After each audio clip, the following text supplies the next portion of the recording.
વડોદરામાં લૂંટવીત હત્યાના બનાવથી ચકચાર તરસાલી રોડ વિસ્તારમાં આવેલ ભાઈલાલ પાર્ક સોસાયટીમાં બની ઘટના। લૂંટના ઈરાદે 70 વર્ષના વૃદ્ધા સુખજીત કૌરની નિર્મમ હત્યા કરી। લૂંટારાએ ગળાના ભાગે તીક્ષ્ણ હથિયારના ઘામાંથી નિર્મમ હત્યા કરી।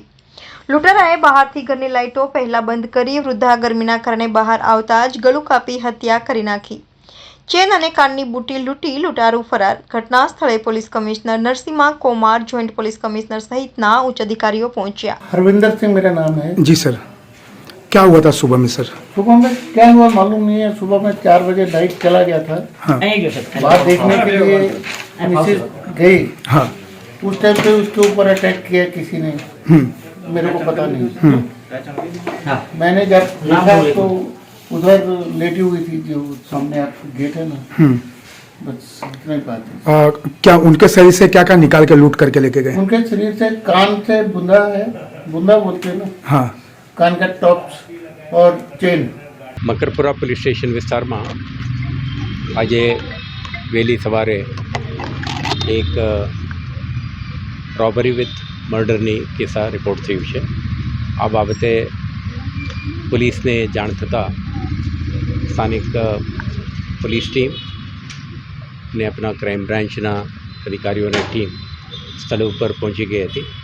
अत्यारे हूँ पण स्थल निरीक्षण करीने अपना बनाववाळी जग्याए जे परिस्थिति है, संभावित जे क्रिमिनलनी एंट्री पॉइंट केवी रीते घरनी अंदर वीजળી कट ऑफ करवानी जे प्रयास थयुं छे ने ते पछी घरमां रहता 2 सीनियर सिटीजनोमांथी एक बेनने इंजरी पहोंचाडीने एमना कानना बूटी ने गलाना एक चेनનું જે રોબરીના સમગ્ર ઘટનાક્રમ બાબતે આપણે વિઝિટ કરી છે। આ ઘટના અંગે ફોરેન્સિક સાયન્સ ટીમ, પોલીસ, સ્થાનિક પોલીસના ટીમો, crime branch, prevention of crime બ્રાન્ચના ચુનંદા અધિકારીઓના ટીમ ઘટનાના જે વિગત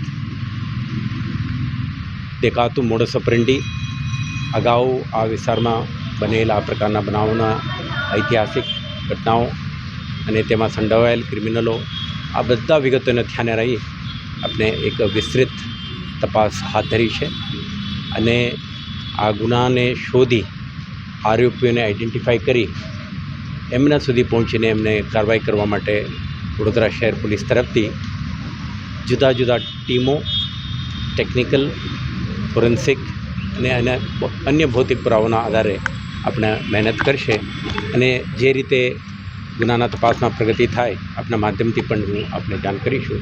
મને વિશ્વાસ છે આ ગુના શોધવામાં વડોદરા શહેર પોલીસને સફળતા મળશે અને આવા બનાવો બનતા અટકાવવા માટે આપણે કાર્યરત રહીશું। આભાર।